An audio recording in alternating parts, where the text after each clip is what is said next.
presence and sharing this moment with us is very important to all of us. I just got off the phone with Nancy Wyman, and I congratulated her on a good run, good service to our state, and a wonderful victory.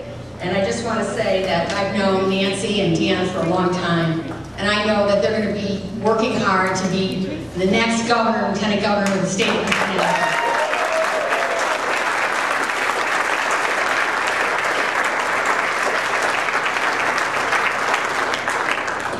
Now it's time for Democrats to come together. For the next 3 months, Deanna and Nancy will be traveling the state, sharing a vision for the future of Connecticut. They'll be talking about jobs, education, transportation, and we will be there to help them every step of the way.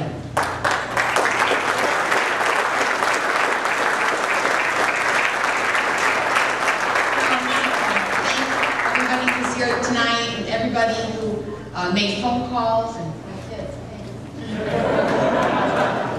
Missing one.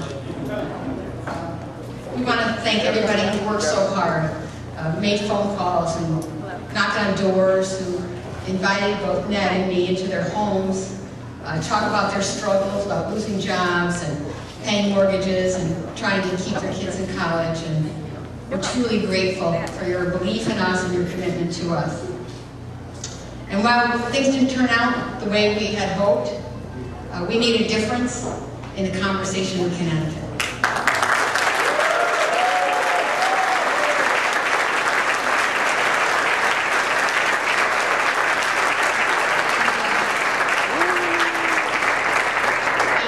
The things that we talked about, the things that we learned from all of you will be important to Nancy and Dan as they go forward and win in November. And now I just, on a personal note, want to thank my family for believing in me, my husband Andy, my son,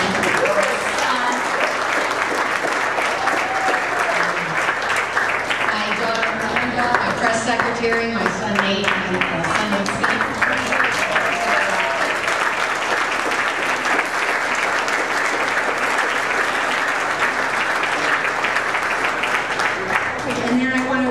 Thank in particular the staff that has been working so hard over the last 6 months, particularly our friend from Oklahoma, Siobhan Marshall.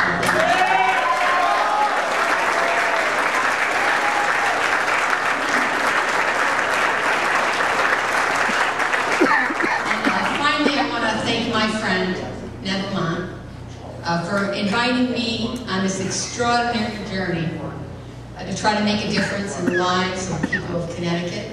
I've gotten to know his wife Annie, his daughter Emily, Lindsay, and Teddy, and I'm so proud of Ned and the Lamont family's belief in the people of Connecticut and their love and trying to make a difference for all of you.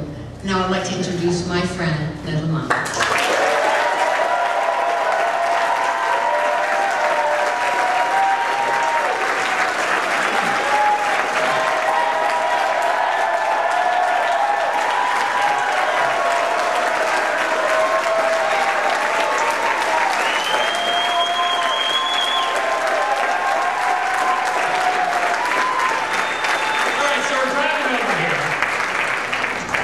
And the cell phone rings from the back seat, and my daughter Lindsay goes, "Oh God, not another robocall from Ned Lamont."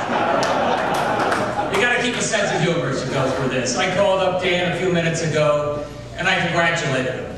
I congratulated him on a forceful and disciplined campaign. He won, and as Mary said, we're gonna do everything we can to unite behind the Democratic ticket, go forward, and win in November. That's what we do.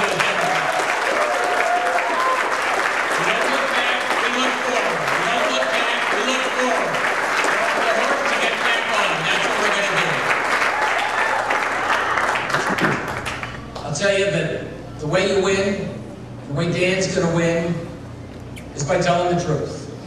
You know, you're going to need a candidate up there that says, this is how we get an honest, tough-minded, and balanced budget.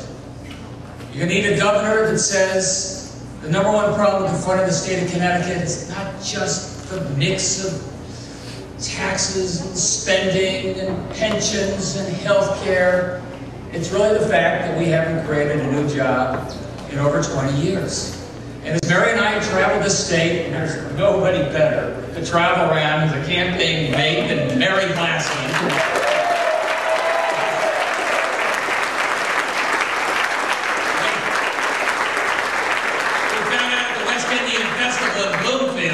She can't sing reggae, but she can dance. But as we travel around the state, we heard the same thing wherever we go. Right here in Bridgeport, with Bill Finch doing the Puerto Rican Day Parade. And everywhere we went, people handed us resumes along the way saying, we just want to work, and we're going to fight for your job. And as we went to the CT Works, which are the places where people line up mid-career, trying to get a job, trying to get a second chance, people there early, waiting for that opportunity, we said, we're going to fight for your job. You know, the teachers in New Britain lined up in the Common, not sure whether they're going to have a classroom to teach in the fall. And Democrats stand up and say, we're going to fight for your job. That small business guy in Putnam who was trying like heck, he took a pay cut just so he could keep his folks employed. Democrats, we stand up and say, we're going to fight for your job.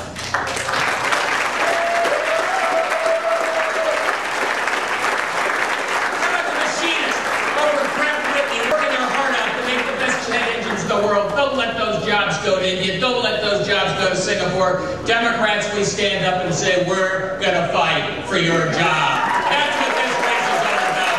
Fighting for your job. Fighting to put Connecticut back to work.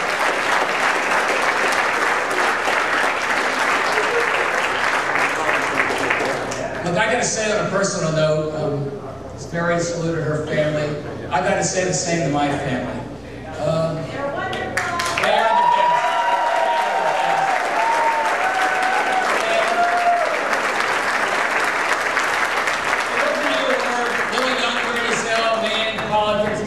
It's a contact sport, it's bad for families, it tears you apart, it brings our family together. It was good. And I want you to know, stand up and make a difference. Don't worry about the politics of the give and take, stand up, and I want somebody in this room to be thinking about their run for office in the none too distant future.